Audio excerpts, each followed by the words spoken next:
Olá, boa noite. Espero que estejam todos bem aí. Essa onda de frio que está passando pelo Brasil. E hoje nós temos aí mais um episódio do nosso Respondendo. Um episódio, mais uma vez, muito especial. Nós vamos discutir um tema extremamente relevante para a nossa prática clínica diária, né, que é o impacto da infecção endodôntica na relação sistêmica do paciente. Né? Então, como que a periodontite apical pode afetar a saúde sistêmica dos nossos pacientes. Um tema muitas vezes negligenciado por nós na clínica, né, que focamos estritamente na técnica e temos que entender que o atendimento é de um todo, é de um paciente, de um ser humano que tem suas implicações. Então hoje nós vamos receber aí convidados ilustres que vêm estudando esse tema, né, a fundo e que têm trazido para nós, por meio de pesquisas sérias, bem coordenadas e orientadas, resultados interessantes para a nossa aplicabilidade clínica. Então hoje nós vamos ter aí os professores, né, o professor Luciano e as professoras Renata e Mariana. Vai ser um bate-papo muito bacana hoje, nós respondendo. Deixa eu ver aqui, a professora Mariana já solicitou. Boa noite, Mariana, tudo bem? Espero que esteja tudo bem contigo. Falava aqui com eles sobre a importância, o Luciano também já solicitou a entrada, sobre a importância desse tema para a prática clínica, né? Para o endodontista, para o clínico, porque muitas vezes nós temos um foco voltado para a técnica. E o paciente, a condição sistêmica, ele vai ter um impacto não só no nosso tratamento, como a própria infecção endodôntica tem esse impacto direto no resultado e na saúde do nosso paciente. Né? Então, acho que hoje nós vamos conversar aí bastante. Queria agradecê-los. O Luciano esteve aqui em Goiânia, né, o mês passado, e quando eu o convidei para falarmos sobre esse tema, ele prontamente aceitou, fez o convite, a Mariana, a Renata, elas também aceitaram de imediato. Eu fiquei muito feliz, né, em podermos discutir hoje esse tema, que é um tema tão relevante para nós. Tá? Então, enquanto nós aguardamos aí a entrada da Renata, eu já queria, né, além de agradecê-los pela presença, pela disponibilidade de horário, uma véspera de feriado, né? Então estamos aí véspera de feriado, mas vocês estão dispostos a conversar um pouquinho com os endodontistas e com a sociedade. Então fica o agradecimento em nome da sociedade, em nome de todos os endodontistas que vão nos acompanhar.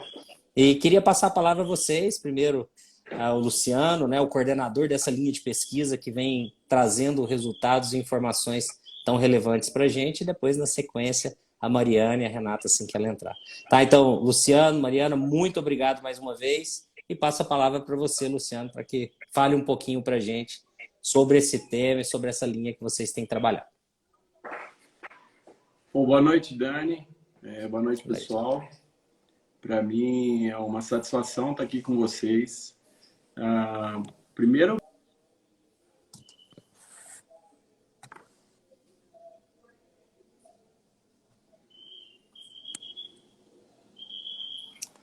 Olá, Renata, tudo bem? Acho que o Luciano travou um pouquinho, travou para vocês também? Travou. Tá. Então, boa noite, né, Renata, agora presente aí com a gente. O Luciano já deve estar voltando, mas eu fazia aqui os agradecimentos pela disponibilidade de vocês em estar conosco aqui hoje, falando, né, sobre um tema que vocês têm trabalhado já há algum tempo, na linha de pesquisa aí, coordenada pelo Luciano, que vocês continuam desenvolvendo pesquisas importantes na área. Então, em nome da sociedade, em nome dos endodontistas, fica o nosso agradecimento e tenho certeza que será uma noite extremamente produtiva. Né? Enquanto o Luciano entra, também já queria adiantar algumas informações. Primeiro, né, que sempre nos perguntam, essas lives elas ficam todas salvas no Instagram da SBN, então a qualquer momento que quiser rever alguma informação, voltar na live, né, algum colega que não assistiu, é só entrar lá no nosso Instagram, que tem todos os nossos bate-papos desde 2020, quando nós iniciamos lá no começo da pandemia, até hoje, todas salvas. E também todas viram podcast. Né? Então nós salvamos aí no Spotify, no podcast da Apple. Então, todas as plataformas aí, nós temos essa disponibilidade do áudio. Então, vai malhar, vai caminhar, dá para a gente falar um pouquinho de endodontia também. Tá bom? Deixa eu ver aqui se o Luciano já pediu. Eu vou passar a palavra para vocês, então.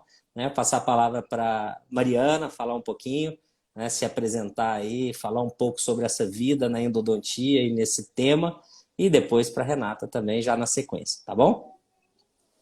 Primeiramente, eu gostaria de agradecer muito o convite.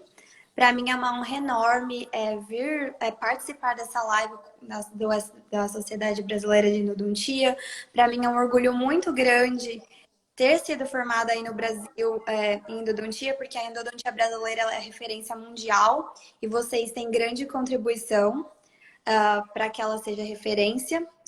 E para mim é uma honra enorme falar sobre um assunto que eu me dediquei durante 10 anos e principalmente ao lado de duas pessoas que são grandes inspirações para mim.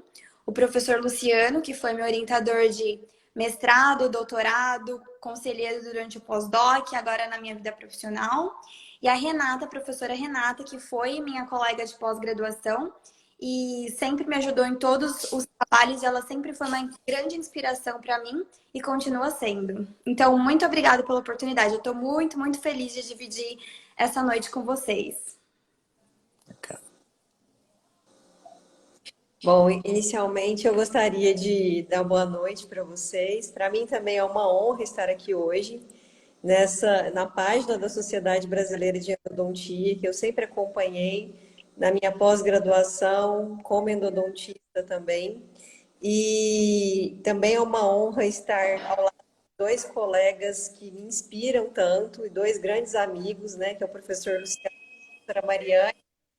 A gente estuda essa linha realmente há muitos anos, então é um imenso prazer. Eu espero muito corresponder às expectativas de quem está assistindo a gente e tentar voltar esse papo sempre para o clínico, né?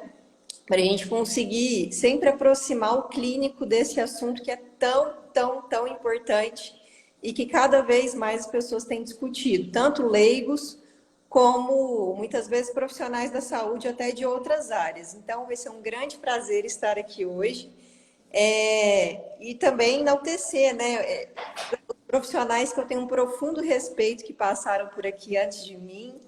Então, para mim é uma grande honra mesmo estar aqui. Muito obrigada pelo convite. Nós que agradecemos, professoras. Eu até comentava, o Luciano, deixa eu só responder ele aqui, que ele está no WhatsApp. Quando ele veio a Goiânia semana passada, né? E eu o convidei, ele falou, tenho duas pessoas especiais para discutir o tema. E fiquei muito feliz quando vocês aceitaram, né, fazer parte desse bate-papo. Deixa eu só responder ele aqui. Então, fiquei muito feliz com a indicação do nome e com o pronto aceite de vocês, né? A sociedade ela tem trabalhado nesse sentido de levar informação consistente, qualificada por endodontista, e nada melhor do que conversar com pessoas que tratam a nossa especialidade com tanta seriedade, né? Não só na pesquisa, na clínica, trazendo realmente uma endodontia diferente e qualificada e baseada na ciência, né? Foi-se o tempo da endodontia, do achismo, da tentativa e erro, então nós precisamos avançar nesse caminho, né? O tema da nossa live é como a periodontite apical pode afetar o aspecto sistêmico dos nossos pacientes, né? Então, eu já queria começar perguntando para você, Mariana, e depois a Renata complementa, né? Como que a infecção endodôntica ela realmente pode interferir e afetar a saúde sistêmica dos nossos pacientes? Essa é uma pergunta que eu gosto muito de responder. E para isso, eu peço um pouco de licença para voltar um pouquinho em alguns conceitos básicos para que vocês entendam como que isso acontece. Então, principalmente para os alunos de graduação que estão nos assistindo, é sempre bom recapitular. Então, infecção endodôntica. O que é uma infecção endodôntica? O próprio nome já diz, é a presença de micro-organismos no endodonto, que é a cavidade pulpar, e os canais radiculares. E qual que é o problema de ter micro-organismos no endodonto, na cavidade pulpar? O problema é que, em resposta, na tentativa de defesa, as células pulpares elas vão começar uma reação inflamatória e vai acontecer o que o clínico conhece como uma pulpite irreversível. Qual que é o problema disso para a saúde sistêmica? Nesse ponto, não existe evidência científica que mostre que vai ter uma repercussão sistêmica, porque a polpa, ela ainda possui células inflamatórias e ela ainda contém esse processo infeccioso na câmara pulpar. Mas caso não seja realizado o tratamento e ocorra a necrose, o que acontece? Esse ambiente, ele se torna totalmente propício para que esses micro-organismos colonizem toda a cavidade pulpar e passem pelo forame apical e atinjam os tecidos periapicais. E qual que é o problema de ter micro-organismo nos tecidos periapicais, além de todas a reabsorção óssea, que clinicamente nós vamos observar, a dor em casos agudos e etc. O problema é que a região periapical, ela é extremamente vascularizada. Então, o dente, ele não é um organismo isolado. Biologicamente falando, microbiologicamente, imunologicamente falando, quando esses micro-organismos atingem o tecido periapical, as células ali residentes, elas começam a liberar mediadores inflamatórios para que outras células de defesa sejam recrutadas e produzam esses mediadores. E por que eu estou falando desses mediadores? Porque esses mediadores, eles são importantes para iniciar o processo inflamatório, manter e determinar qual vai ser o curso da periodontite apical. Tá, você falou tudo isso, nós já sabemos que todo o processo inflamatório ele é modulado por esses mediadores, mas como que isso afeta a saúde sistêmica? Acontece que, para todo tipo de doença inflamatória crônica, não importa qual seja a causa, ela sempre vai ser modulada por mediadores inflamatórios. E muitas vezes, os mediadores inflamatórios produzidos na periodontite apical, eles são comuns aos que são liberados durante uma inflamação sistêmica crônica, como a diabetes, por exemplo. Então, se um paciente diabético, ele já tem presença desses mediadores sistemicamente, e a periodontite apical produz localmente esses mediadores, são transportados através do sangue, o que acontece? Vai ocorrer uma potencialização desses mediadores, o que vai alterar o curso da doença, potencializando os sintomas. E é interessante a gente sempre lembrar, né, que na graduação, quando a gente está durante o nosso curso, sempre que a gente relaciona a infecção endodôntica com a saúde sistêmica, sempre se fala em bacteremias transitórias, na presença mesmo da bactéria em si, né, causando alguma doença. E, na verdade, a gente tem uma interferência muito maior do processo inflamatório em si na saúde sistêmica, e não propriamente da bactéria. Então, sempre existe, assim, quando a gente fala da infecção endodôntica com a saúde sistêmica, a primeira coisa que vem na mente do clínico, a bactéria. E, na verdade, a relação ela é muito mais profunda e muito mais complexa. E as nossas pesquisas em si, elas não estudam nada de bactéria, para vocês terem ideia. A gente sempre vê a nuance do problema mesmo de uma hiperinflamação, de um aumento de mediadores no sangue, que vai acarretar, no fim das contas, em um problema sistêmico em uma região distante do local da origem daquela inflamação local. Então, é uma via bidimensional, porque as vias biológicas, tanto local como sistêmica, são as mesmas, né?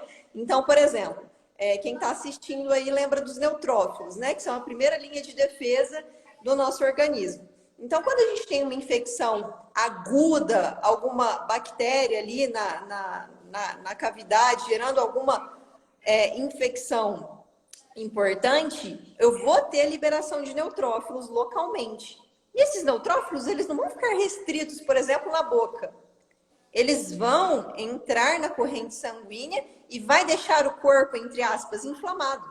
Esse é o problema central dessa relação, né? E aí a pessoa que, por exemplo, já tem uma propensão a ter outras doenças, ela consequentemente vai ter um prejuízo por esse organismo estar inflamado. Então, esse é o ponto, né? O ponto da inflamação. Mas é uma questão bem profunda mesmo, como a professora Mariane falou. Tentei simplificar um pouquinho, mas o que nós temos que focar é isso que a Renata falou, é um complexo de redes desses mediadores biológicos que é comum nas duas vias e que vai ocasionar essa inter-relação. E entender essas vias, esses mediadores e o mecanismo, né, dessa influência é tão interessante porque nós passamos por momentos em que a endodontia foi altamente condenada, momentos em que se levou pouco em consideração essa influência da endodontia no fator sistêmico ou fator sistêmico no nosso tratamento, e entender de uma maneira, né, embasada cientificamente, realmente com conhecimento profundo do assunto, que é uma linha que vocês vêm trabalhando, né? A gente até falava antes do início que a periodontia já vem estudando há algum tempo e que a endodontia abriu os olhos, né, há pouco tempo, e o grupo de vocês é um dos grupos pioneiros nesse assunto no Brasil e no mundo, torna-se realmente importante para nós, para que a gente atinja níveis maiores de sucesso no tratamento e, principalmente, ofereça tratamento de saúde, né? Não um tratamento tecnicista, mas que ofereça ao paciente realmente um tratamento de sua saúde de uma maneira geral, que é o mais importante.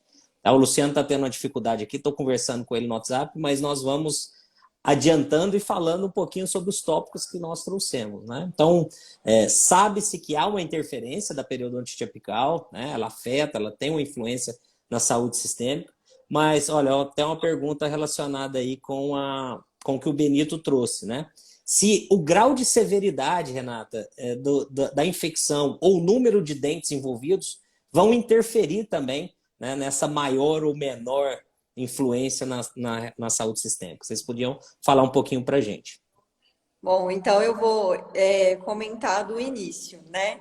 Como você falou, Daniel, em 2011, quando a gente começou essa pesquisa, na verdade, nós não tínhamos parâmetro da infecção endodôntica em si interferindo na saúde sistêmica. Então, nós tínhamos pouquíssimos grupos de pesquisa que pesquisavam especificamente a endodontia com a saúde sistêmica. Então, nós tínhamos revisões de literatura, a relação da infecção endodôntica apenas com bacteremias transitórias.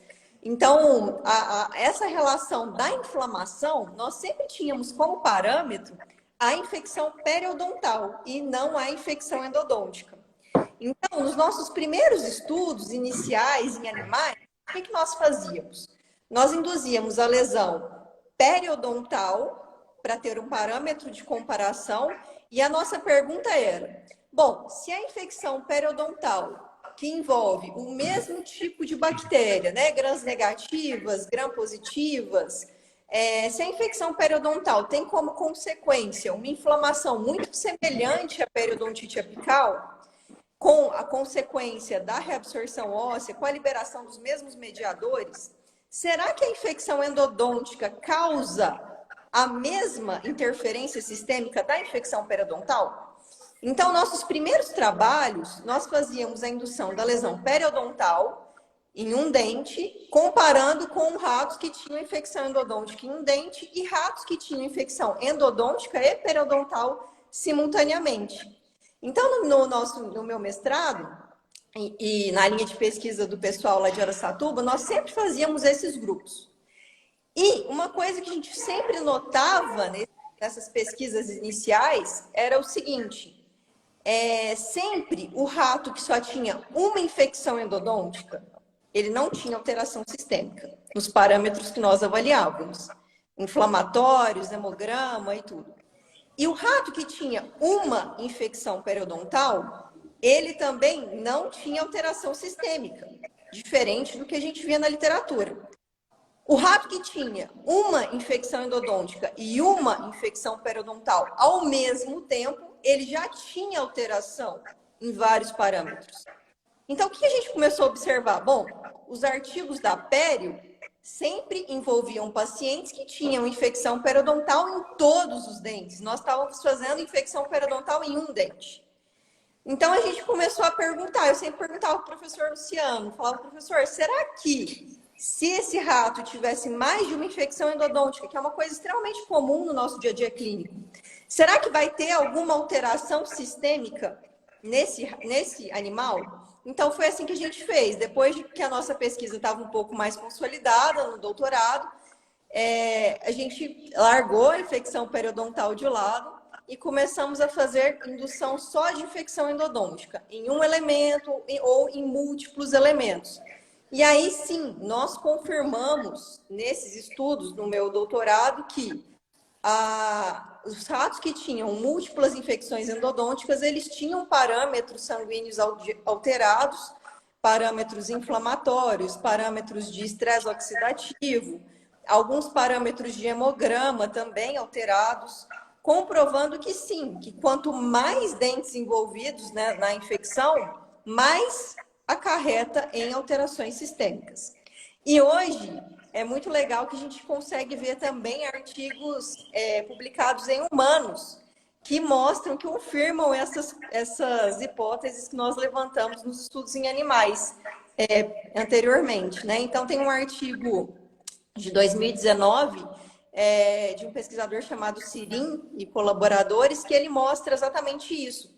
Ele avaliou o grau de severidade das infecções endodônticas, avaliando a perda mineral de vários pacientes, e aí ele percebeu alterações sistêmicas nesses pacientes quanto maior o grau de reabsorção óssea que eles tinham. Então, nos pacientes que tinham lesões endodônticas com menor perda óssea, a alteração sistêmica também era menor. Mas eu só quero salientar, assim, que às vezes o nosso clínico, né, que está nos assistindo, ele não vê muita relevância na pesquisa em animais.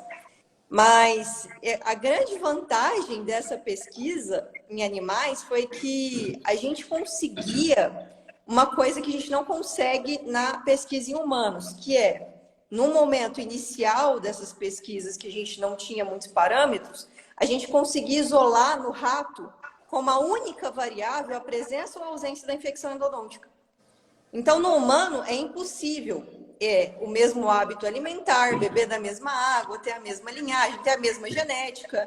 E no rato, a gente conseguia colocar esse filtro e fazia com que nós conseguíssemos colocar apenas essa alteração, para ver se, de fato, o que ela causa no sangue do animal. Então, foi bem legal que a gente confirmou a nossa hipótese. Sim, o grau de severidade da infecção está ligado à alteração sistêmica. Excelente, Renata. Queria fazer um parênteses aqui para a gente abrir o espaço para o chefe. O chefe entrou na live, né? Então, ele começou a falar, queria abrir aí antes da gente seguir nessa discussão para que ele faça aí o uso das palavras. Bom, pessoal, boa noite. Dani, eu podia te deixar sozinho com as duas aí, que você ia estar muito bem servido com o conhecimento, não ia deixar nada a desejar. Vou começar de onde eu estava começando, né? Boa noite para todos. Não sei o que aconteceu com a minha conta, ela não aparecia mais ao vivo em vocês. Para mim é uma satisfação estar aqui com vocês. Dani, por o convite da SB Endo, né? Tivemos aí junto poucos dias para trás. E também, assim, uma satisfação estar dividindo esse momento aqui com duas alunas extraordinárias que eu tive, duas orientadas, que hoje eu posso dizer que são excelentes profissionais, têm um conhecimento profundo de pesquisa e tinha certeza que o sucesso delas ia ser apenas uma questão de tempo, né? Então, para mim, assim, como orientador, é um privilégio poder dividir esse espaço aqui com elas. Falando um pouquinho aí da linha, né? A gente começou a linha de pesquisa, eu não sei a introdução que vocês fizeram, mas eu vou fazer a introdução justamente por ter algo que eu acho que faltava dentro da endodontia e para a gente, quando eu cheguei em Araçatuba, eu já tinha a ideia dessa linha muito pela presença do professor Pedro na minha formação.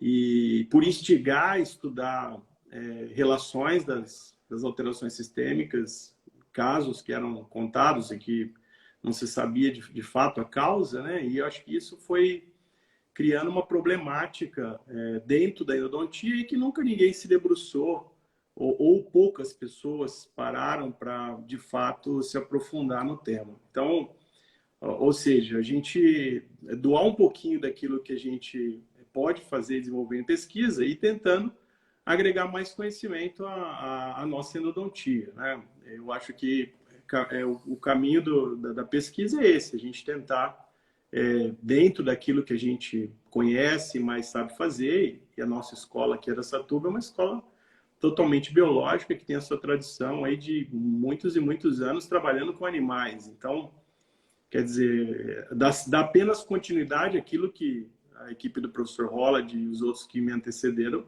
sempre fizeram. E a gente tentou trazer algo novo, né? Eu tenho que colocar aqui, deixar bem claro que quando eu coloquei para o professor João Eduardo, que foi assim, uma pessoa que me acolheu bastante na pesquisa aqui quando eu cheguei, quando eu coloquei para ele o que é que eu gostaria de fazer, ele abriu um projeto CNPq e falou, olha o projeto que eu tentei e não consegui fomento para poder trabalhar. E eu falei, bom, então acho que a gente está na mesma sintonia em relação ao que a gente pode oferecer para a literatura, né? Isso foi uma questão de tempo. E para mim, assim, para mim foi um privilégio, porque eu fui sempre cercado de muitos bons alunos, né? E aí nós estamos junto com duas que participaram dessa trajetória inicial, sabe? A gente começou ali com elas, então tinha mais o Aguinaldo, né? Que foi o primeiro orientado de mestrado, depois veio a Renata e a Mariane, mas a Anne, então são pessoas que, assim, a gente...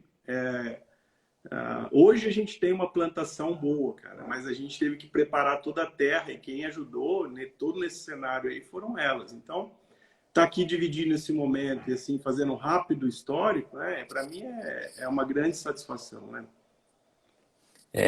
A gente sempre tem a oportunidade de falar sobre isso, mas novamente gostaria de salientar a importância da escola de Araçatuba para a endodontia não brasileira, mas mundial, né? Então, o início com o professor Holland, mas com toda a equipe que vocês têm hoje, que continua com essa contribuição incrível da pesquisa, né, trazendo resultados, informações e contribuindo para o crescimento da nossa especialidade. A endodontia é uma das especialidades brasileiras de maior impacto, né, na pesquisa fora, reconhecida mundialmente, e a escola de vocês tem contribuição direta, né, nessa importância da endodontia brasileira, essa visão no mundo. Então fica aí também um agradecimento em nome de toda a equipe de vocês, todos os alunos que passaram, que contribuíram, e principalmente a equipe de professores, né? Essa admiração nossa, ela é grande e já de muitos e muitos anos, você sabe disso, a gente sempre tem a oportunidade de conversar, né, acerca disso. E a gente podia seguir um pouquinho no tema, né? Falamos sobre o grau de severidade, a importância e a influência que ele tem, sim, na saúde sistêmica, mas uma prática comum que tem na clínica, alguns colegas muitas vezes relacionam a patologia apical à sintomatologia, a dor, a presença do exudato, enfim.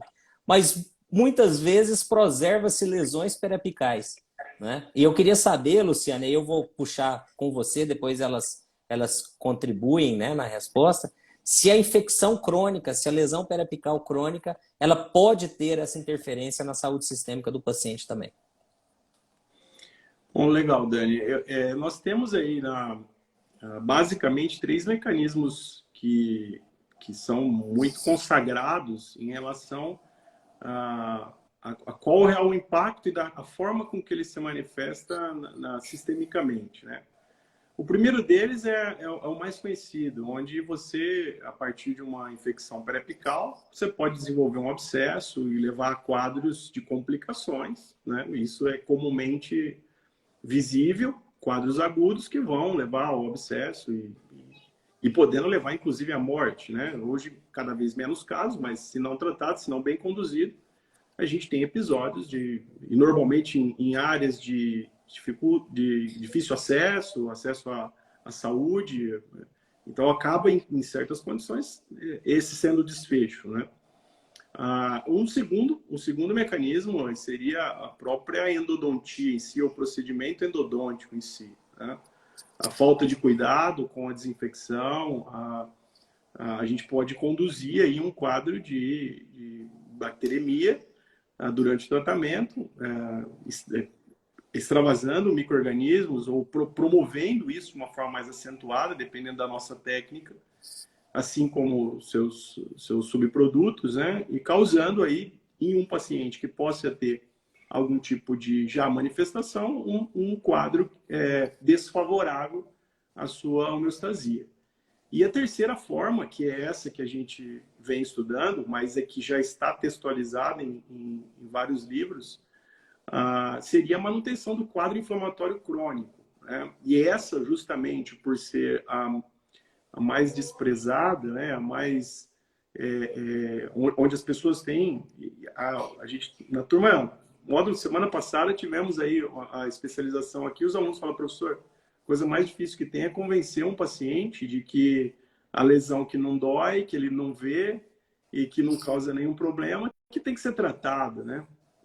Então, ou seja, pelo fato de você subestimar a presença da infecção, a gente tem ao longo do tempo, né, o estabelecimento desse quadro inflamatório sistêmico, que é o que os nossos trabalhos em modelos animais vêm demonstrando e que tem um amparo, inclusive, em estudos em humanos, né?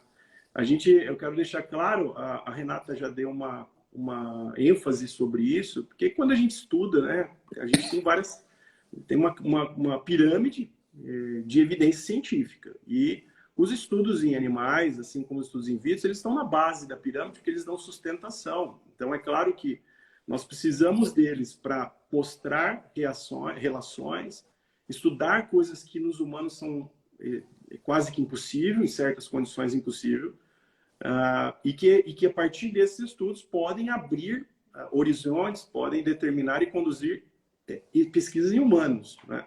E o contrário é verdadeiro. Quando você tem aí evidências nos estudos humanos e você quer estudar algum tipo de mecanismo, como desenvolve o processo inflamatório, reabsortivo, células que estão envolvendo, você precisa recorrer a exames que só é possível fazer em modelos animais. Então, ou seja, a importância desses estudos é que vieram trazer justamente dentro essa terceira forma que você perguntou, como que isso poderia ocorrer, né? É justamente no modelo animal que você consegue provar de fato que isso existe, porque, como a Renata falou, nós isolamos variáveis e a única variável que existe entre controle e doente é a presença da infecção. E você verifica que, à medida que aumenta a severidade, aumenta o número de focos de infecção, você tem um impacto maior sistêmico.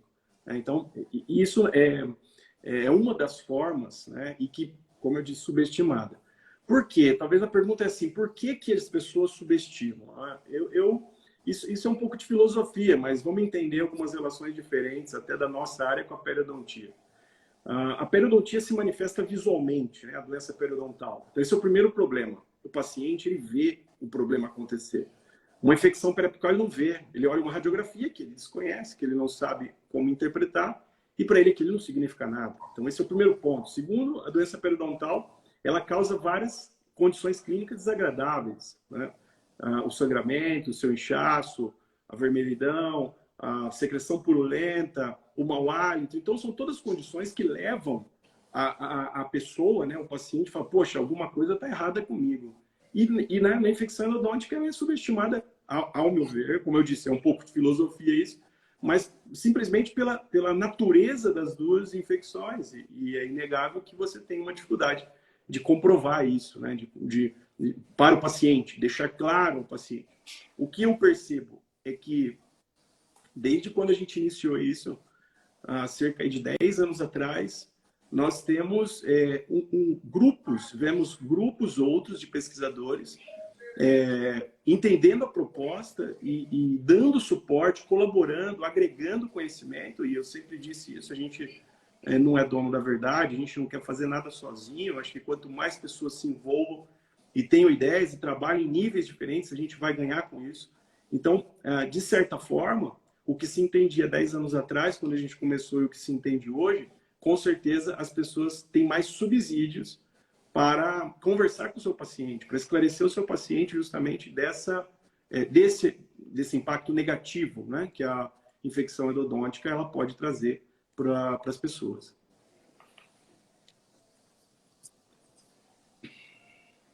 Bom, Renata, Maria. eu queria complementar uma coisa que tem, a gente tem os dois extremos hoje, né? Esse tema.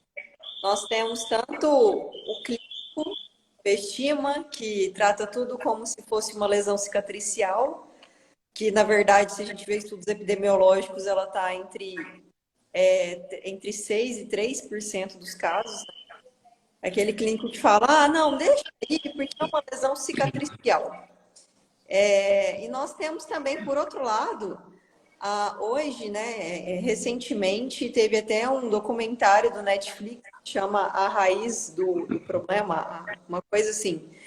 E várias páginas, vários influencers da rede, mostrando assim, que remetendo mesmo àquela fase da teoria da infecção focal em que se você tem uma infecção endodôntica, você tem que extrair o dente. Então, a gente tem esses dois extremos, né?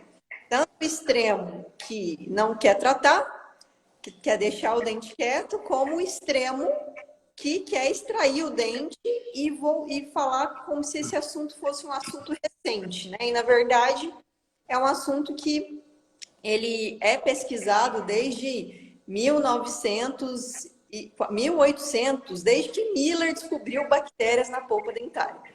Né? Então, grandes pesquisadores do início dos anos 10, anos 20, começaram a relatar casos clínicos, né? Só para o público, às vezes, que nunca ouviu falar sobre a teoria da infecção focal, se inteirar, né? É um assunto historicamente que já deu problema. Hunter, Price, Billings foram pesquisadores altamente renomados na ciência mundial e eles recomendavam a extração dentária para prevenir doenças, porque os dentes causavam doenças. Então, tem relatos de cura de doenças após a extração de dente, cura de artrite após a extração dentária. Então, é importante que a gente tenha um bom senso para saber que existe um impacto, que existe um problema de manter uma infecção na boca, mas que é um problema que tem tratamento. Nós somos profissionais da saúde, nós conseguimos tratar o órgão dentário. E a partir do tratamento, a gente tem a resolução do problema. Então, a gente precisa deixar claro esse discernimento até para o especialista saber. Eu juro por Deus que essa semana, na terça-feira, na segunda-feira apareceu uma paciente para mim no consultório e falou a seguinte frase: olha, eu preciso tratar esse dente porque eu estou com alguns problemas de saúde e me falaram que ele tem uma lesão e eu quero tratar porque eu acho que essa lesão pode estar interferindo no meu problema de saúde. Eu falei, pode mesmo. Então, assim, ao mesmo tempo que a gente tem um colega que subestima, a gente tem também um aumento dessa consciência por parte dos pacientes também, né? Então, tá tendo esses dois extremos, na minha opinião. Perfeito. Bem, antes da gente avançar, eu queria só fazer um adendo aí sobre essa discussão de vocês, que eu acho extremamente válida, que muitas vezes se confunde, né, o nível de evidência daquela pirâmide tão conhecida como a importância científica de um trabalho ou de uma metodologia, né? Então, nós precisamos dar suporte para estudos em humanos e nós iniciamos lá com os estudos in vitro, em animal. Existem algumas situações de pesquisa, como o Luciano colocou, que são impossíveis de se realizar em pacientes. Então, nós, enquanto profissionais, enquanto endodontistas, enquanto pesquisadores, professores, enfim, né, qualquer que seja a sua atividade dentro da endodontia, nós precisamos entender que essa relação de evidência não é uma relação direta com a significância, a importância ou a relevância daquela informação e daquela pesquisa, né? Então, são situações diferentes e distintas. Mas fica aí, né, essa colocação. Vocês falaram muito sobre essa relação, essa interferência, mas eu queria aí, Mariana, eu faço para você direto e depois eles complementam, se a periodontite apical pode ser considerada um agente causal de doenças sistêmicas. Agora, de uma maneira bem direta. Sim, puxando o gancho do que a professora Renata acabou de comentar, diferente do que a teoria da infecção focal dizia, de que a periodontite apical poderia causar doença pulmonar, artrite, diabetes, etc., nós não temos evidência científica de uma relação causa-efeito, que a periodontia apical seja um fator causal. O que acontecia naquela época que ocorreu esse desentendimento? Apesar dos pesquisadores que estudavam essa linha serem muito renomados, terem rigor científico, etc., a teoria da infecção focal surgiu na década de... há muitos anos atrás, e ela retornou na década de 40 e 50, ainda discutia-se isso. Nessa época, as teorias de biologia molecular, os designs científicos, eles não eram tão avançados como agora. Essas técnicas para avaliar mediador inflamatório, ver bactéria, etc., cresceu exponencialmente nos últimos anos. Então, eles erroneamente faziam essa associação causa-efeito.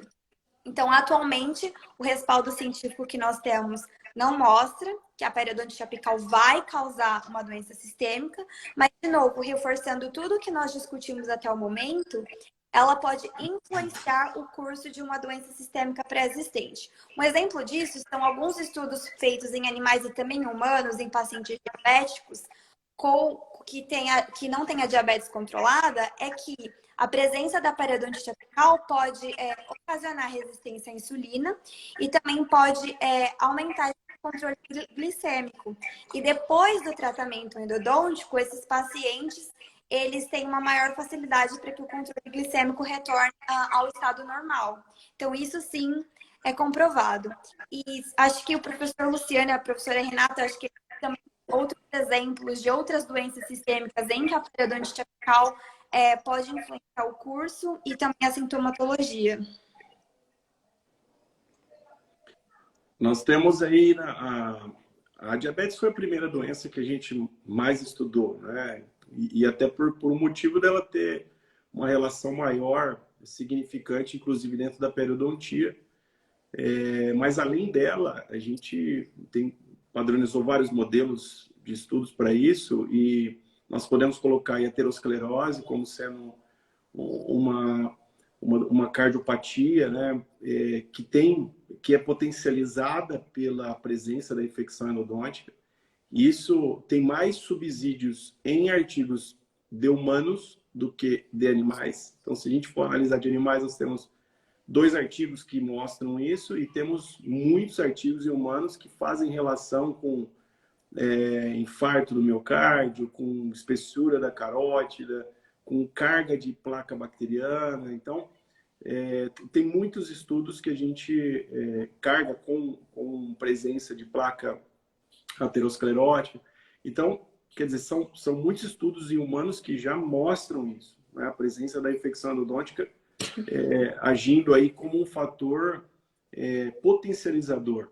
Assim é como para as doenças hepáticas, especialmente a fibrose hepática, que é outro modelo que a gente também trabalhou, e outros com menos ênfase e menos significância, ou menor significância, mas também sempre mostrando uma relação com o gatilho da inflamação sistêmica, né? Então, a partir do momento que você tem a infecção, ela pode colaborar potencializando a inflamação sistêmica que vai, de alguma forma, afetar essas outras alterações aí. Sem dúvida, a artrite, por exemplo, que é um modelo que a gente recentemente padronizou, ela, em pacientes, lá da época antiga, também é a doença sistêmica, ou uma alteração sistêmica que sempre foi ligada à infecção endodôntica. É claro que com o conhecimento nosso hoje, a gente sabe que os processos inflamatórios se encontram, se combinam e acabam determinando essa maior influência. Interessante. Então fica muito bem estabelecido, né, que a infecção, a inflamação, a lesão periapical, ela tem influência e repercussão na condição sistêmica do paciente. E aí a Renata ela levantou uma questão muito interessante que a gente, né, recorrentemente a endodontia tem vivido, né, esses questionamentos, que é se o tratamento, se o combate, se a resolução do problema periapical, a gente pode ter uma reversão dessas condições sistêmicas alteradas. Então, assim, a endodontia, Renata, ela é eficaz na resolução desses problemas? Com certeza. E clinicamente a gente observa isso todos os dias, né? Basta fazer preservação dos pacientes que a gente atende. Mas com relação, quando a gente fala de ciência, né, isso também já foi comprovado em alguns artigos.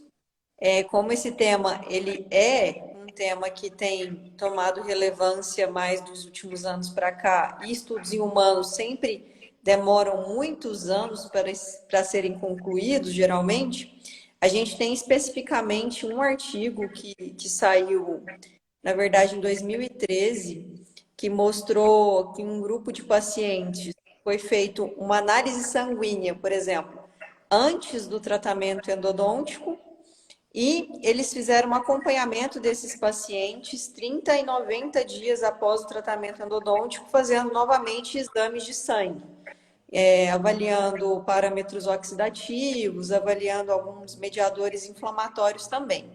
E nesse estudo com pacientes foi demonstrado que após o tratamento antes do tratamento endodôntico, havia elevação de níveis desses parâmetros inflamatórios, e após 90 dias da conclusão do tratamento endodôntico, esses níveis sanguíneos que estavam elevados, eles foram reduzidos.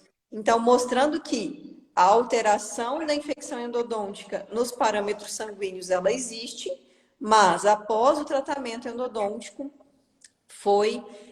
o tratamento endodôntico ele foi eficaz para a redução desses níveis. Além desse estudo, né, que mostrou com análise estatística um grupo maior de pacientes, a gente tem outros estudos. Tem um relato de caso clínico também bem interessante, de um paciente diabético que ele estava com um quadro de agudização de um abscesso, e aí foi feito também o teste de resistência à insulina antes do tratamento e depois do tratamento. E nesse trabalho em especial, e um dia depois do tratamento de sair dessa condição aguda, ele já teve a resistência à insulina melhorada. Então, mostrando mais uma vez que a infecção endodôntica ela pode exacerbar uma condição pré-existente pelo desequilíbrio, né, dos mediadores inflamatórios, mas que o tratamento é efetivo nisso. E complementando também, tem estudos na periodontia, que sempre foi nosso espelho, né? Uma vez que a perio sempre mostrou isso também. Os estudos da periodontia são bem consolidados nesse aspecto, mostrando que o tratamento periodontal, ele também é eficaz no retorno aos níveis da normalidade, na hemostasia corpórea, na hemostasia sanguínea.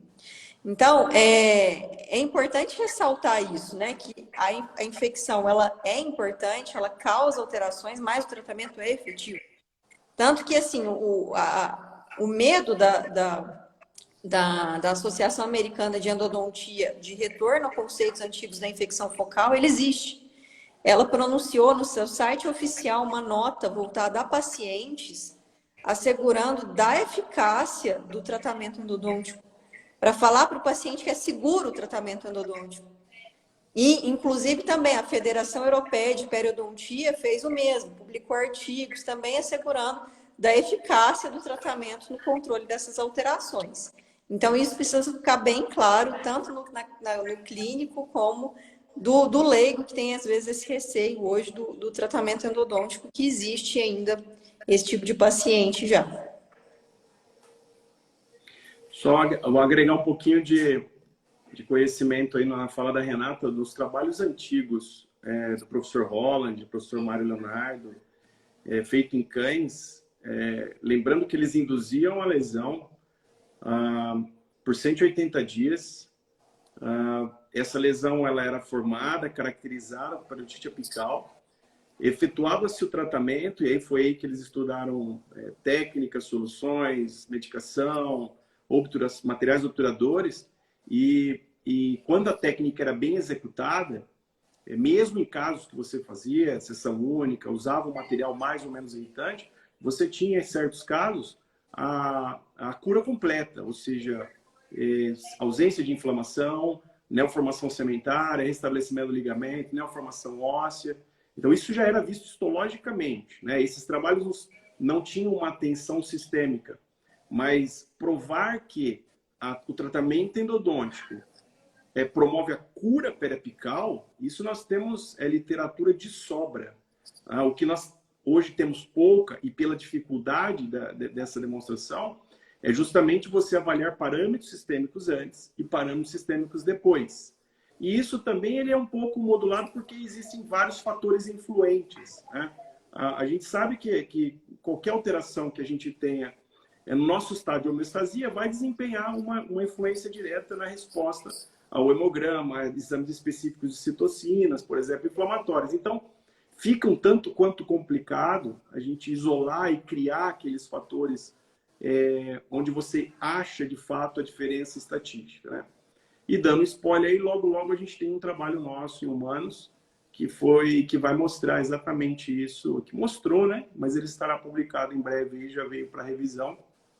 É um trabalho desenvolvido pelo professor Álvaro Cruz, lá no México, onde a gente teve a oportunidade de avaliar esses pacientes antes e depois. E o resultado é exatamente esse. Há uma melhora significativa nos parâmetros sanguíneos quando você executa o tratamento endodôntico. Falando só sobre a preservação também, eu acho isso importante, eu acho que eu deixei falhar essa informação. A preservação é algo fundamental na endodontia e que a maioria dos clínicos, infelizmente, não faz até a cura completa. Então, quer dizer, você tem que ter quando se encerra o tratamento endodôntico? Quando a cura está completa, ela não se encerra com a obturação. Então, o fato de você não acompanhar é o que você normalmente conduz ou traduz a esse tipo de alteração futura, né? Então, assim, eu devo preservar, sim, até a cura completa. Se não existe a cura completa, opere, faça uma cirurgia, ou seja, a sua busca é restabelecer a saúde. Essa é a função da endodontia, né? Então, às vezes, a gente, e é até uma brincadeira, né? Falando, os meus casos todos dão certo. Não deu certo, você faz controle, né? Clinicamente ele está bem, ninguém volta, mas e aí, curou? Radiograficamente tem sucesso? Então, ou seja, isso é muito importante que fique claro, né? Nós temos que finalizar, né?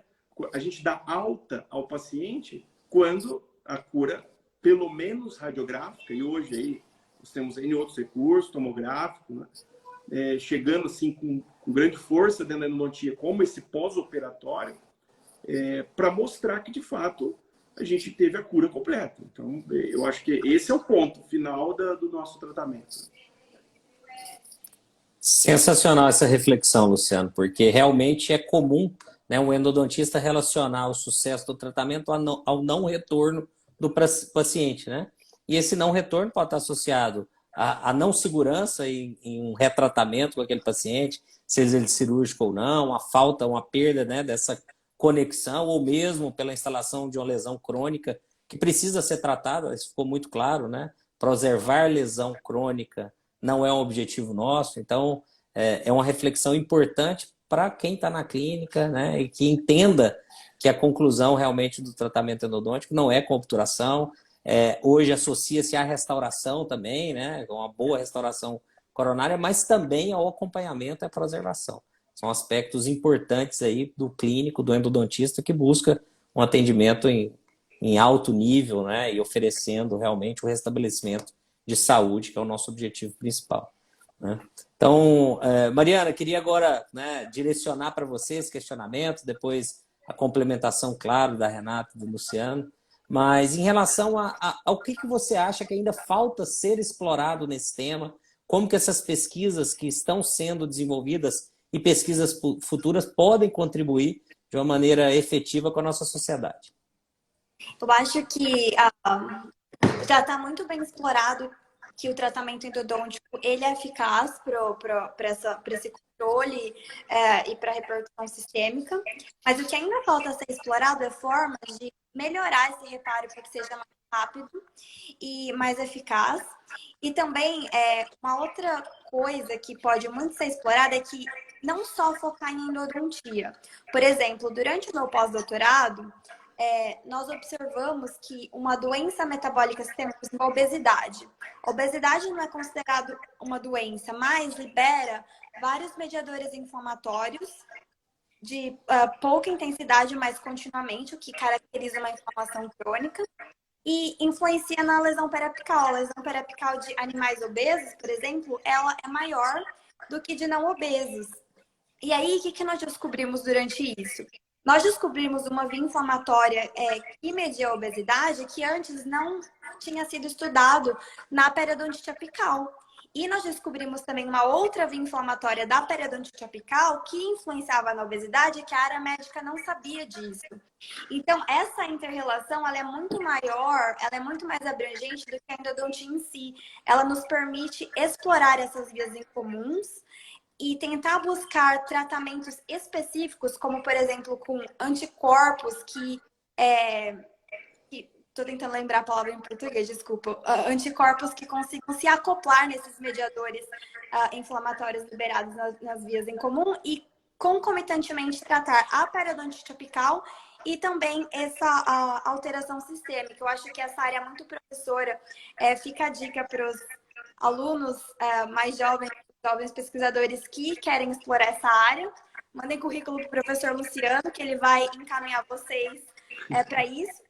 E eu também sei que o grupo de Araçatuba está trabalhando com algumas terapias alternativas muito interessantes, como acho que o Pedro, o orientador do professor Luciano, trabalhando com melatonina, e também tem umas outras terapias alternativas que eles estão usando para modular e acelerar esse processo de reparo. E o professor Luciano, com certeza, pode dar mais detalhes quais as terapias que eles estão estudando no momento. De novo, quem se interessar, fica a dica. Bom, é isso aí, Mari. Bom, a gente tem estudado várias substâncias, drogas, compostos que possam, sendo naturais ou não, que possam interferir no desenvolvimento, né? De certa forma, se você está interferindo no desenvolvimento, você está bloqueando o desenvolvimento, seja com um processo anti-inflamatório ou antirreabsortivo, ao mesmo tempo que você pode gerar um processo acelerado no momento da cura, né? Então, assim, são substâncias que se interagem, inclusive, também junto à condição sistêmica do indivíduo, né? A própria Mariana, ela estudou durante a sua pós-graduação o ômega 3, por exemplo, que é uma substância que tem uma relação direta e benefícios com várias outras em várias outras áreas já comprovadas, né? Áreas da saúde, de forma geral, que dá um restabelecimento, inclusive, desses problemas sistêmicos. Ou seja, de certa forma, ela pode, e isso com mais intensidade, em um paciente que tem um problema sistêmico, né? Então, o problema já existe. E o uso dessas substâncias, ela pode amenizar o impacto da infecção, assim como agregar valores no processo de reparo de cura posterior. Então, a ideia nossa, é claro que na ciência você trilha um caminho, né? Você tem que primeiro provar que aquela hipótese é verdadeira, então que realmente o impacto existe, isso está mais que provado. Entender quais são todos os pontos e fatores que eles são alterados, e para isso falta muito estudo ainda. Então, dentre aqueles que a gente já verificou, como a gente pode usar certos tipos de substância para poder mediar isso. Aí a gente pode falar várias, né? Nós temos aí, além do ômega 3, a melatonina, como foi comentada, o Renan estudou o vinho, o Leopoldo estudou probióticos. Então, são inúmeros trabalhos do nosso grupo, conduzido aí, essa linha um pouco mais forte aí, comigo e com o professor João, que tem vários fatores que com certeza influencia. O próprio treinamento físico, que é uma parceria com o professor Rogério, então a natação, a gente vem demonstrando. Se a gente pegar a literatura, tudo aquilo que a gente pode melhorar a saúde corporal, nós vamos tentar, de certa forma, e vamos estar tentando intervir nesse processo, seja destrutivo ou seja curativo. Então, no processo de desenvolvimento da doença ou no processo de cura, que seria a reversão da doença. Essas são terapias, assim, horizontes, existem demais e faltam muito estudo. Então, quer dizer, dá para quem acredita em reencarnação, dá para nascer várias vezes que não vai acabar o horizonte de pesquisa. Simples, né? Sempre, né? Cada pesquisa gera novas e novas perguntas com novas possibilidades de investigação, né? E um longo caminho a se trilhar ainda, né, Luciano? Isso é que é Com a certeza. beleza da investigação, da pesquisa e da ciência, né? Nós nunca chegaremos ao fim, sempre teremos novas possibilidades, novas alternativas e novas dúvidas. Isso é o mais bacana, né? Antes da gente, eu sou um privilegiado, né, de estar aqui sempre batendo papo com pessoas tão capacitadas, né, profundos conhecedores dos temas que a gente vem conversando, e hoje foi uma noite especial, né, tem sido, e o tempo, você vê, voa, já são 9 horas, já passamos aí dentro do nosso tema, que a gente sempre trabalha em torno de 1 hora, mas eu não queria finalizar agora antes da gente conversar ainda sobre alguns aspectos finais, né? Primeiro, Luciano, eu queria que você falasse um pouquinho, a Mariana deu a deixa, deu a dica, então seria interessante que você falasse um pouquinho para aqueles que têm interesse em estudar, pesquisar o tema, quais seriam aí as alternativas, as possibilidades que a FOA de Araçatuba ela traz, né, para esse endodontista, para esse estudante, para quem quer se aprofundar no tema e pesquisar aí com vocês. Fala um pouquinho sobre isso. Bom, bacana, Dani. Para gente que vive pela pesquisa, né, isso é um ponto muito importante a gente comentar, porque a pesquisa é algo que vem, que a pessoa tem que se sentir bem, tem que se sentir provocada, tem que... Isso eu faço com prazer, entendeu? E conseguimos construir um grupo que tem o mesmo apreço por isso. Então, trabalhar com isso não é nem um esforço, na verdade é um grande prazer a gente buscar soluções, buscar respostas, e a gente tem aqui nessa tuba um time muito grande que faz isso. Então, eu sempre disse que a gente tem as portas abertas, nós temos uma disciplina na pós, junto aí, vou falar o nome dos responsáveis, que sou eu na Endo, a professora Letícia na Pério e o professor Leonardo na cirurgia, além dos colaboradores, eu digo esses porque são aqueles que respondem pelas disciplinas, né? A gente forma um time, tem uma disciplina só, a disciplina é intitulada Atenção à Saúde Bucal do Paciente Portador de Alterações Sistêmicas. Então, a clínica, a gente atende pacientes só sistemicamente alterados que têm ou infecções endodônticas, ou doença periodontal, ou focos de infecção que necessita tratamento cirúrgico. Então, isso, primeiro ponto, a pós-graduação ela abre essas portas para as pessoas estarem aqui unindo as áreas que lidam diretamente com a infecção, né? Esse é o primeiro ponto importante, porque a endo não está sozinha, ela está junto com as áreas que lidam diretamente com isso. A professora Letícia já trabalha com essas linhas dentro da pério, principalmente com a diabetes, o professor Leonardo também dentro da cirurgia. Então, a gente vem aí formando esse grupo. Além da gente, vamos citar, a gente tem uma cooperação muito grande com a medicina veterinária. Ali nós temos professores lá que fazem parte dos nossos projetos, professores da hematologia, de pequenos animais, que trabalham com cooperações fundamentais para entender esses processos para o nível animal, né? Então, assim, a gente não consegue nem tem por que resolver o problema sozinho. A gente precisa somar aí as inteligências diferentes de cada área para poder produzir isso. Dentro da disciplina, a gente tem a mesma coisa. Então, dentro da endodontia, a gente trabalha eu, o professor João, o professor Eloy, o professor Rogério, o professor Gustavo, sempre interrelacionando a cooperação de cada um, né, para que essa inter-relação de equipe, de fato, exista. Isso é uma marca da nossa disciplina, né? Trabalhar em equipe, podendo oferecer para as pessoas o que nós podemos proporcionar de melhor, né? Então, esse é um ponto importante. Temos a nossa pós-graduação a nível aí de mestrado, doutorado, temos alunos de pós-doutorado, temos os alunos de iniciação científica, que são muitos, temos alunos de ensino médio, Então, quer dizer, estagiários, voluntários, alunos que são bolsistas de outras disciplinas, mas que querem ficar com a gente. Então, aqui a gente tem as portas abertas. Se você quiser trabalhar em algum lugar, pode vir para cá. Aqui trabalho não vai faltar e nem atenção para você.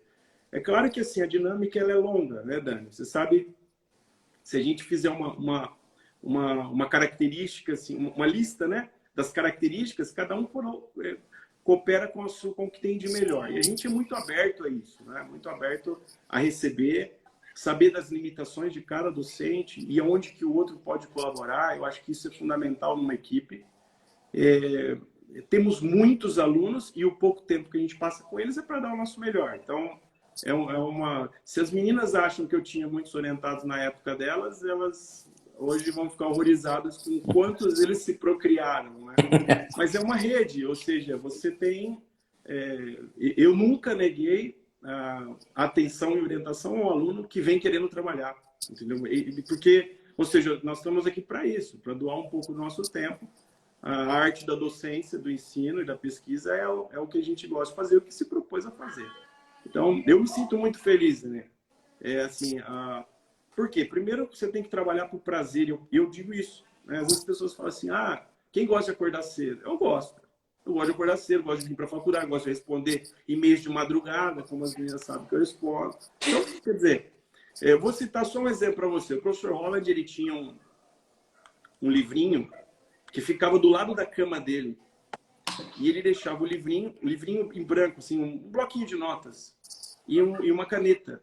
Então, por que ele fazia isso? Porque ele acordava à noite com ideias e, para não esquecer, ele anotava e voltava a dormir. Então, ou seja, porque é a pessoa que vive aquilo que ela faz, né? Faz com prazer, faz com vontade. Não tem como dar errado, né? Se você vai fazer... É o que eu falo para meus alunos, você tem que gostar do que você faz. Não é difícil, assim, como nada na vida. Agora, se você gosta da pesquisa, da investigação, aqui é o lugar certo para você trabalhar. Claro, com os nossos modelos, com as vertentes que a gente tem e aqueles que se interessarem. Nós temos um curso também, eu preciso falar dele, dentro da disciplina de metodologia científica aplicada à endo, que nós temos no segundo semestre. Nós temos um curso de experimentação animal. Na última versão que nós tivemos quase 100 pessoas online fazendo o curso. Na versão do ano passado, que foi ano retrasado, que foi pandemia pura, que foi só online, nós tivemos quase 200 pessoas participantes. Então, quer dizer, nosso intuito aqui é agregar conhecimento, oferecer o que a gente tem de melhor, e quem quiser, é só contactar a gente, que será um prazer recebê-los aqui em Araçatuba. Sensacional. Realmente a FOA de Araçatuba ela é conhecida por esse trabalho em equipe, né? Cada um explorando sua potencialidade, se complementando e principalmente por essas portas sempre abertas, Luciano. Isso é admirável. Você sabe que aqui nós temos também um trabalho em equipe forte, que a gente sempre se inspira e se espelha em vocês nesse sentido, porque, né, nada mais gratificante para um docente do que você formar boas pessoas, você contribuir de alguma forma na formação de um bom profissional. E aí, quando nós conversamos aqui em Goiânia, você sugeriu o nome da Mariana, da Renata, eu fiquei muito feliz por isso, porque são pessoas que deixaram a marca aí em Araçatuba e que hoje trilham caminhos de sucesso, né? Então, eu queria até abrir para as duas, para que elas falassem um pouquinho hoje como elas estão trabalhando dentro da odontologia, dentro da área, né? A Mariana está lá nos Estados Unidos e falasse um pouquinho para que sirva de inspiração para os alunos de pós-graduação que estão iniciando, para os alunos de graduação, né? Como a nossa profissão é linda, como ela tem caminhos distintos, mas todos eles, quando bem trilhados, quando há o trabalho acima, né, da vaidade, você consegue sim atingir de diferentes maneiras o êxito na profissão. Então, eu queria que a Mariana falasse um pouquinho sobre, né, esse caminho dela até a situação que ela está hoje, e também a Renata falasse um pouquinho dessa trilha dentro da docência, né, hoje muito bem estabelecida também. Bom, eu trilhei um caminho um pouco não convencional. Eu acabei experimentando de tudo um pouco. Então, quando eu me formei, eu comecei o mestrado, seguido de doutorado na Universidade de Araçatuba, todos sob orientação do professor Luciano. E aí, depois disso, durante o meu doutorado, eu resolvi que eu queria ser pesquisadora. Eu queria viver de pesquisa, então eu resolvi voltar para os Estados Unidos para fazer meu pós-doutorado. Mas antes disso, esqueci de falar, quando eu terminei meu doutorado, eu ingressei na carreira docente. Eu comecei a trabalhar em Maringá como professora de endodontia, mas eu tinha em mente que eu queria ser exclusivamente pesquisadora. Então, eu resolvi voltar para o pós-doutorado. E aí eu queria enfatizar o quanto foi importante a minha formação em Araçatuba para que as portas se abrissem para mim. Porque, por exemplo, o modelo de estudo em animais que nós usamos, ele é tão criterioso, ele é tão bem estabelecido, que foi uma das coisas que me diferenciou em todos os meus processos seletivos, porque eu acabei, tudo que eu fazia em Araçatuba, a indução endodôntica, da doença periodontal, outros modelos subcutâneo, por exemplo, que o professor sabe, defeito de Calvari, todos esses modelos eu usei aqui nos Estados Unidos, no meu pós-doc, foi um grande diferencial. Então, assim, eu tive muita sorte de ter feito parte dessa equipe e de ter tido todo esse apoio do professor Luciano em apoiar eu conseguir seguir os meus sonhos. Mas aí depois do meu pós-doc, eu resolvi mudar um pouquinho de novo a minha carreira. E eu saí da academia, saí da vida acadêmica e agora eu trabalho na indústria. Eu trabalho por uma grande multinacional como cientista clínico e eu sou responsável por fazer o design de estudos clínicos para garantir a eficácia, a segurança e a inovação de produtos de saúde de higiene bucal. Então, provavelmente essa é a área que eu vou continuar seguindo durante toda a minha carreira. Bom, meu caminho foi um pouco mais convencional do que o da Mari, do que o da professora Mariane. Eu tive muita sorte na minha vida de ter sido a segunda orientada do professor Luciano. Não tem como não agarrar com unhas e dentes, não se inspirar numa pessoa que te responde e-mail 5 minutos depois, às 3 da manhã. Então, ele tinha essa característica, você mandava um e-mail para ele às 3 da manhã, tirando uma dúvida, ele respondia 3 e 5 da manhã.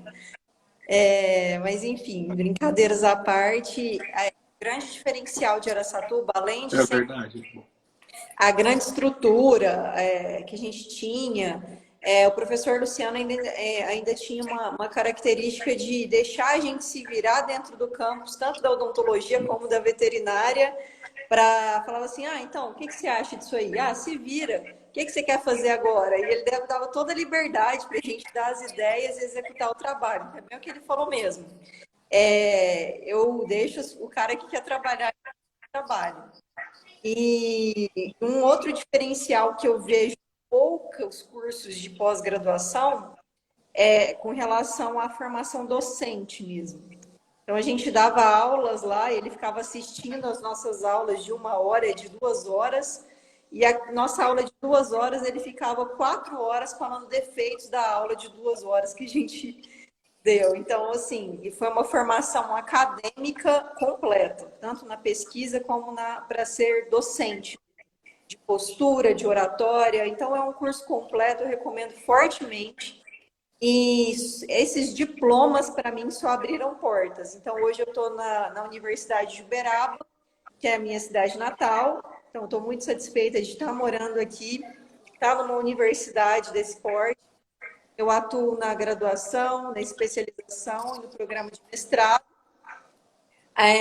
Sou concursada também no Centro de Especialidades, que o diploma de doutorado também me ajuda muito. E também atuo no consultório particular. Amo a clínica e amo também a pesquisa. Então, eu não gosto muito da rotina fechadinha. E eu recomendo fortemente, gente. É uma carreira assim, fantástica você seguir. É trabalhosa, você tem que se dedicar muito, mas compensa muito e eu recomendo muito. Então, gente, foi Carreira... viu? Tá aqui Carreira linda, né? A carreira docente, ela é linda, ela é cheia de desafios, mas muito gratificante quando a gente consegue, né, atingir nossas metas, objetivos, isso é fantástico.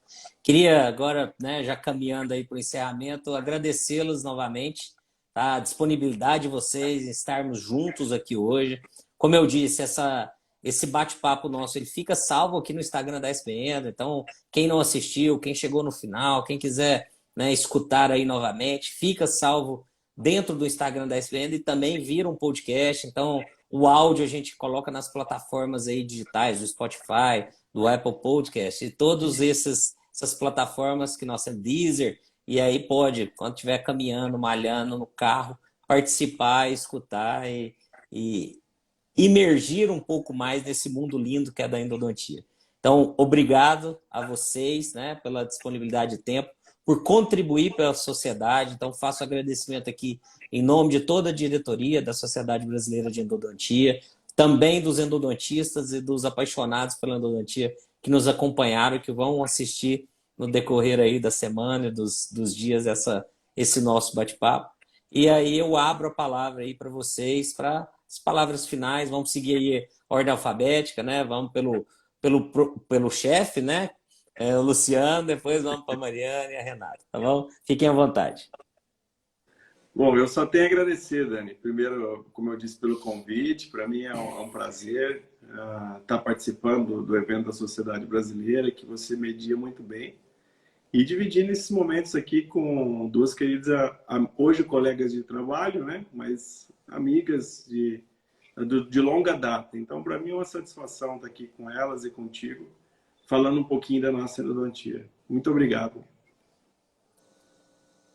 Também gostaria muito de agradecer a oportunidade. Mais uma vez, para mim é um orgulho gigantesco fazer parte da Sociedade Brasileira de Endodontia, que é referência no mundo. E principalmente dividir esse momento com esses professores, Luciana e Renata, que são extremamente importantes na minha carreira e também na minha vida pessoal. Bom, também estou imensamente feliz de estar aqui hoje. Receber esse convite para mim me deixou muito feliz, especialmente, igual eu falei, né? Professores assim que eu admiro tanto, que eu espelho tanto, passaram por aqui, e hoje eu estou aqui. Então, estou muito feliz pelo convite, por ter cogitado meu nome. Obrigada. Nós que agradecemos, sejam sempre muito bem-vindos, né? A sociedade é nossa, né? A sociedade ela é da endodontia brasileira, então sempre bom contar com pessoas que amam a endodontia, que fazem uma endodontia realmente qualificada. E já vou dar um spoiler, semana que vem nós vamos ter surpresas aí em relação ao evento, né? Já divulgamos a data, o local, mas semana que vem o site já vai ser lançado e nós vamos ter mais informações detalhadas sobre o Congresso da Sociedade que acontece em novembro desse ano, tá bom? Então fiquem atentos aí, todos que estão nos acompanhando, que semana que vem teremos novidade. Um abraço para todo mundo, né? Um bom feriado, um bom final de semana e em breve estaremos juntos aqui novamente. Tchau, pessoal. Obrigado mais uma vez. Tchau, pessoal.